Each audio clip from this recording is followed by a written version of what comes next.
현지 시간 27일 밤 자정 무렵 이스라엘이 이란 남부 부쉐르 원전을 폭격했습니다.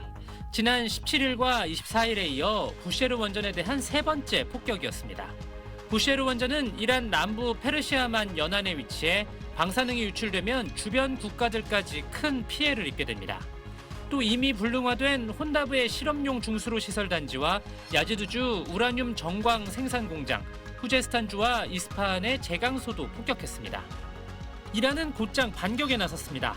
걸프 해역을 벗어난 오만 앞 아라비아 해에 있는 미 해군 군함을 공격했다고 주장했습니다. 미군 3,000명가량이 주둔 중인 사우디아라비아 프린스 술탄 공군기지엔 미사일과 드론을 날려 미군 최소 12명이 다쳤는데 이 가운데 2명은 중상을 입었습니다. 이스라엘 텔아비브에도 이란 미사일이 떨어져 1명이 숨지고 2명이 다쳤습니다. The Iranian regime is once again targeting our civilian populations. They've once again fired a cluster missile, ballistic cluster missile in heavily populated areas. 이란 혁명수비대는 중동 내 미국이나 이스라엘과 관련된 산업체 종사자들에게 사업장을 떠나라며 핵시설 공격에 대한 보복을 예고했습니다. 예멘의 친이란 후티 반군도 이번 전쟁 이후 처음으로 이스라엘 남부에 탄도미사일을 발사하며 공식 참전했습니다. وكما جاء في البيان السابق للقوات المسلحة وحتى يتوقف العدوان على كافة جبهات المقاومة. 지난 21일 핵시설 보복전을 벌인 양측이 일주일 만에 다시 핵시설 공격을 재개하고 후티 반군 참전으로 호르무즈 해협 봉쇄 이후 우회 항로 역할을 해온 홍해 남부 바브엘만데브 해협까지 막힐 가능성이 거론되는 등 미국 이란 간 협상 가능성이 커질수록 군사적 긴장이 더 고조되고 있습니다. SBS 민경호입니다. 협상과 확전의 갈림길에서 중재국들은 발빠르게 움직이고 있습니다. 중동 현지 특파원 연결해서 자세한 상황 알아보겠습니다. 곽상은 특파원, 미국과 이란 사이에서 협상을 중재하는 나라들이 일단 먼저 만나기로 했다고요? 네, 이번 주말 파키스탄에서 파키스탄과 이집트, 사우디아라비아, 튀르키예 이렇게 4개국이 미국과 이란 간 협상을 중재하고 회담을 사전 조율하기 위해 만나기로 했습니다.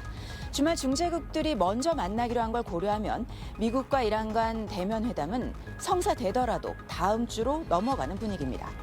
협상 논의가 숨가쁘게 이어지며 걸프국들도 바빠졌는데요. 이번 전쟁으로 피해를 본 걸프 국가들은 이란의 미사일과 드론 전력을 영구 억제할 조건을 협상 내용에 포함시키라고 미국에 요구하고 있는 것으로 알려졌습니다. 에너지 시설 공격 금지, 해상 운송로 보호, 친이란 무장 세력의 대리전 차장 같은 조건을 담아서 어기면 제재하는 방안을 명문화해야 한다는 입장입니다. 특히 호르무즈 해협이 다시는 전쟁 수단으로 사용되지 않도록 교전 규칙을 재정립해야 한다는 목소리도 나옵니다. 다만 오만이나 카타르, 쿠웨이트는 확전을 우려하며 조기 종전을 촉구하는 반면 사우디아라비아와 아랍에미리트, 바레인은 전쟁 확대도 감수할 수 있다는 강경한 입장으로 전해지고 있습니다. 네, 이런 상황에서 미군은 이란에 지뢰를 투하했다고요? 네, 이란 남서부 주거 지역에 미군이 지뢰를 투하한 것으로 보이는 이미지들이 SNS에 확산하고 있습니다. 군사 전문가들은 이걸 미군이 항공기로 투하한 대전차 지뢰라고 분석하고 있습니다. 지뢰가 투하된 지역엔 이란의 탄도미사일 기지가 있는데 이동식 발사대 사용을 차단하려는 의도로 보입니다. 이란 매체는 금속캔을 담은 폭발물 때문에 최소 1명이 숨졌다고 전했는데 이게 미군 지뢰 때문이 아니냐는 추정이 나오고 있습니다. 미군은 지난 2002년 아프간 전쟁 때 마지막으로 대인 지뢰를 사용했는데 대전차 지뢰도 민간인 살상에 불가피해 우려가 제기되고 있습니다. 지금까지 오만 무스카트에서 SBS 곽상리입니다. 현지 시간 28일 새벽 이스라엘에 미사일을 발사하며 전쟁에 처음 개입한 예멘의 후티 반군은 그날 오후 두 번째 공격에 나섰습니다. 후티 반군은 이스라엘 남부 군사기지에 순항미사일과 드론으로 두 번째 공격을 감행했다고 밝혔습니다. 또 앞으로 며칠 동안 공격이 계속 이어질 것이라고 말했습니다.